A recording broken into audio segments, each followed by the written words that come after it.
9절까지 같이 읽읍시다. 셋째 천사가 나팔을 부니 횃불같이 타는 큰 별이 하늘에서 떨어져 강들의 3분의 1과 여러 샘물에 떨어지니 이 별 이름은 쓴쑥이라. 물의 3분의 1이 쓴쑥이 되며 그 물이 쓴물이 되므로 많은 사람이 죽더라. 넷째 천사가 나팔을 부니 해 3분의 1과 달 3분의 1과 별들의 3분의 1이 타격을 받아 그 3분의 1이 어두워지니 낮 3분의 1은 비침이 없고 밤도 그러하더라. 내가 또 보고 들으니 공중에 날아가는 독수리가 큰 소리로 이르되 땅에 사는 자들에게 화가 있으리니 이는 새 천사들이 불어야 할 나팔 소리가 남아 있음이로라 하더라. 아멘. 요한계시록을 상징으로 해석하는 사람들이 있어요. 굉장히 위험한 성경 해석이에요. 예를 들어서 쓴 쑥이라, 쓴 물이 되었다, 이런 것을 영해를 해가지고 이것이 주의 종들이 전하는 말씀이 마실 수 없는 그 말씀이 되었다, 이렇게 해석하는 분들도 있더라고요. 근데 굉장히 잘못된 해석이에요. 굉장히 조심해야 돼요. 왜냐하면요, 지금 하나님의 이 나팔 재앙은 실제적인 것이라는 거예요. 여러분, 애굽의 10가지 재앙이 상징이 아니에요. 실제였어요. 실제로 그 나라에 하나님의 심판이 임했던 거예요. 어저께 말씀한 것처럼 하늘에서 우박이 떨어지고 불이 떨어지고 그게 실제였다는 거죠. 그러니까 하나님의 구원은 똑같은 방식으로 진행되는 거예요. 어제도 제가 말씀드렸지만 굉장히 중요한, 우리 요한계시록을 보는 굉장히 중요한 기준이에요. 많은 사람들이 요한계시록이 두렵다고 안 보는 거예요. 덮어두는 거예요. 여러분, 성경에서 말해요. 이 책을 임봉하지 말라. 때가 가까움이라 그랬어요. 덮어두지 말라는 거예요. 임봉이라는 건 덮어두지 말라는 거예요. 이것을 펼쳐서 알라는 거예요. 때가 가깝기 때문에. 우리 열어서 봐야 돼요. 봐야 되는 이유가, 우리가 하나님이 왜 이렇게 세상을 심판하는 이유에 대해서 어저께 제가 두 가지로 얘기했어요. 하나는 뭐냐면 하나님의 백성을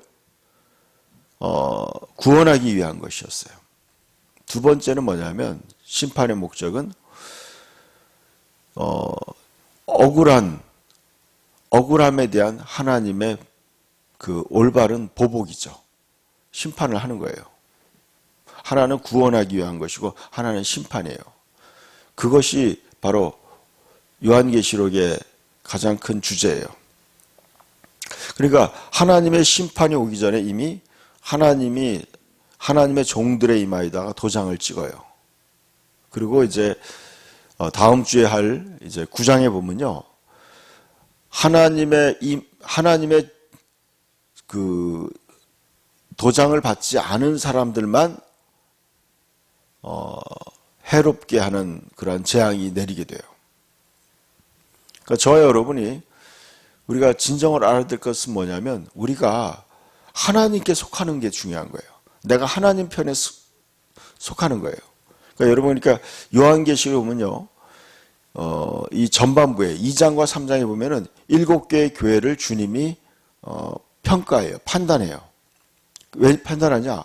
너희들이 회개하지 않으면 세상과 함께 심판을 받는다는 경고예요. 저는 이번에 요한계시록을 같이 보면서 제 자신을 돌아보게 됐어요. 아, 내가 더 회개해야 되는구나. 내가 더 하나님의 말씀에 더 가까이 가야 되는구나. 그런 것을 느끼는 거죠. 그것이야말로 가장 중요한 하나님의 뜻이라고 생각합니다. 셋째 천사가 나팔을 부니 횃불같이 타는 큰 별이 하늘에서 떨어져 강들의 3분의 1과 여러 물샘에 떨어지니 이 별 이름은 쓴쑥이라. 물의 3분의 1이 쓴쑥이 되매 그 물이 쓴물이 되므로 많은 사람이 죽더라 그랬어요. 여러분, 하늘에서 큰 별이 지구에 부딪히는 거예요. 행성이 부딪히는 거죠. 여러분, 그러면 어떻게 돼요? 이 온 지구가 막 흔들리겠죠. 너무 큰 행성이 부딪히니까. 그리고 그것으로 인해서, 그 파편으로 인해서 물들이 마실 수 없는 물이 되는 거죠. 그러면서 많은 사람이 죽게 되는 거예요. 여러분, 얼마나 무섭겠어요. 하늘에서 큰 별이 떨어져서 이 지구 전체가 막 흔들리는 거죠. 그러니까 여러분, 우리가 인간이라는 사람이 얼마나 연약한 줄 알아야 돼요. 이런 엄청난 재앙이 왔을 때 우리가 인간이 의지하는 돈과 권력과 어떤 인간이 하는 보호막, 지하에 방공호를 판다. 그런 것이 무슨 의미가 있겠어요? 정말 이 지구 전체가 흔들리는데 다 무너지겠죠. 건물도 무너지고 다 무너질 거예요. 여러분, 이런 엄청난 그 하나님의 대재앙이 오고 있다는 거예요. 넷째 천사가 나팔을 부니 해의 3분의 1과 달의 3분의 1과 별들의 3분의 1이 타격을 받아 그 3분의 1이 어두워지니 낮 3분의 1은 비침이었고 밤도 그러하더라 그랬어요. 여러분, 그러니까 여러분, 하늘의 그 밝은 것이 3분의 1로 줄어드는 거죠. 밤은 더 껌껌해지는 거예요. 그러니까 여러분, 대낮이 마치 저녁 때 초저녁 같은 그런 상황이겠죠. 이 세상이 얼마나 우울하겠어요. 또 무섭겠어요. 이런 그런 굉장히, 이 지구에는요, 사람이 살 수 없는 세상이 되는 거예요. 사람이 살 수 없는 세상이 되는 거예요. 여러분, 인간이 지금까지 의지했던 그 모든 것들이 다 의미가 없는 거예요. 이런 지금 지구의 운명이 그쪽으로 가는 거예요. 마치 침몰하는 타이타닉호와 같은 거예요. 여러분, 그래서 우리가 주님께서 베드로후서 3장에 말씀하고 있는 거예요. 하나님의 날이 임하기를 바라보고 간절히 사모하라. 여러분, 세상을 사랑하는 것이 하나님과 원수되는 것이라고 말씀하고 있어요. 저와 여러분이 심각하게 고민해야 돼요. 많은 그리스도인들이요, 세상을 사랑해요. 세상을 사랑하는 거예요. 여러분, 왜 사람들이요, 천국 얘기 안 하는 줄 아세요? 천국을 좋아하지 않으니까, 천국을 기대하지 않으니까 천국 설교를 안 하는 거예요, 여러분. 그거 아셔야 돼요. 하나님의 심판에 대한 설교 안 하는 것은 왠지 아세요? 하나님의 심판에 대해서 관심이 없는 거예요. 많은 사람들이 아셔야 돼요. 저는 어떤 그런 간증을 들었어요. 어떤 대형교회 목사님이 지침을 내린 거예요. 천국 지옥 설교하지 말라. 왜냐하면요, 교인들이 들고 일어나는 거예요. 그런 주일날 위로받기 위해서 교회 왔는데 천국 지옥 특별히 지옥 얘기해서 기분 망친다고 그런 설교하지 말라는 거예요. 여러분, 만약에 이런 지금 하나님의 심판이 와서 지구가 멸망한다, 이런 설교하면요, 사람들 그래요. 야, 저 사람들 광신자구나, 이단 같다, 이렇게 얘기할지 모르겠어요. 여러분, 정신 차려야 돼요. 저와 여러분 정신 차려야 돼요. 지금요, 하나님이 이 코로나로 전 세계가 이렇게 고통받는 거, 이거, 여러분, 이거는 아주 예고편도 안 되는 거예요, 여러분. 이것은. 그거 아셔야 돼요. 이 지금 앞으로 오는, 다가오는 그래서 오늘 13절에 이렇게 말씀하고, 내가 또 보고 들으니 공중에 날아가는 독수리가 큰 소리로 이르되 땅에 사는 자들에게 화가 있으리니 이는 새 천사들이 불어야 할 나팔 소리가 남아 있음이로다 하더라 그랬어요. 여러분, 이것도 아직 본격적인 고난은, 환난은 시작되지 않았다는 거예요. 그래요, 여러분, 저는 이 계시록의 내용을 아니까 이 코로나가 아무것도 아니더라고요, 여러분. 이건 아무것도 아니에요. 여러분, 이 정도의 믿음이 흔들린다면요, 앞으로 이런 엄청난 환난이 왔을 때 어떻게 믿음을 지키겠어요?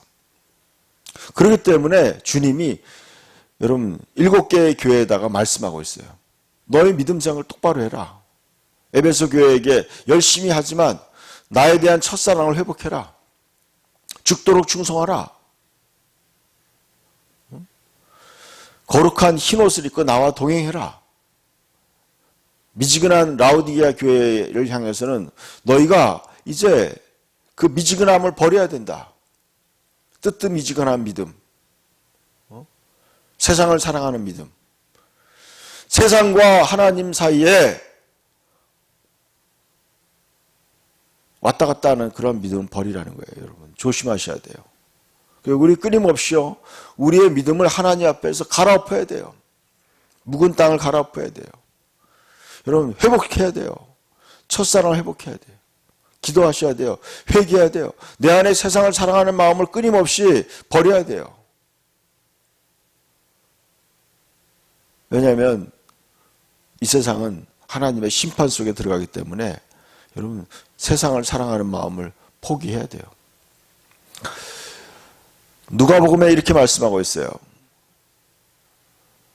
너희는 생활의 염려와 방탕함과 술 취함으로 말미암아 뜻밖의 그날이 덫과 같이 임하리라. 세상 모든 사람에게 임할 거라는 거예요. 뜻밖의 그날이. 여러분 조심하셔야 돼요. 세상 삶에 대한 염려. 방탕함은요, 여러분 방탕함이 사치함이라는 거예요. 럭셔리한 거 좋아하는 거. 명품, 여러분 그런 더 고급스러운 거. 저도요, 똑같이 그런 유혹을 받게 되더라고요. 사람들의 관심이. 여러분 요한계시로 바벨론을 심판할 때 보면요, 그들이 얼마나 사치했던가 이렇게 얘기 나와요. 하나님 앞에.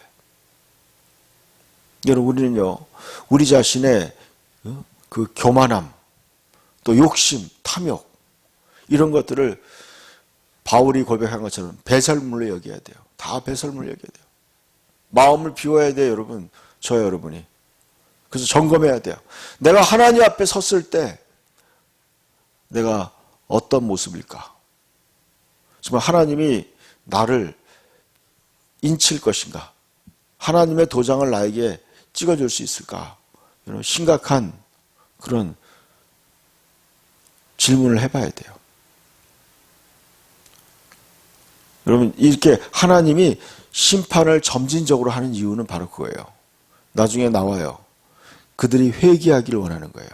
우리가 회개하도록 하나님이 이 요한계시록을 배우는 거예요. 우리가 제 자신이 회개하는 거예요. 우리 자신이 회개해야 돼요. 하나님의 기준에 더 가까이 가도록 회개해야 돼요.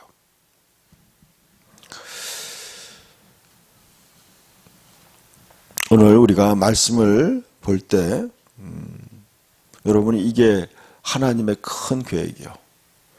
모든 죄악에 대해서 하나님의 심판하는 거예요. 그래서 하나님을 경외하고 다만 그를 섬기라고 말씀하는 거예요. 우리 기도합시다. 하나님 아버지 감사합니다. 회개하라 천국이 가까워졌느니라. 오늘도 우리의 삶을 하나님에게서 멀리 떠난 그런 우리의 마음과 우리의 삶을 돌이키고 더 하나님께 가까이 나아가서 깨어 기도하고 또 하나님의 뜻을 받들어 하나님을 섬기는 그런 복된 날이 되게 하여 주시옵소서. 예수님의 이름으로 기도드립니다. 아멘.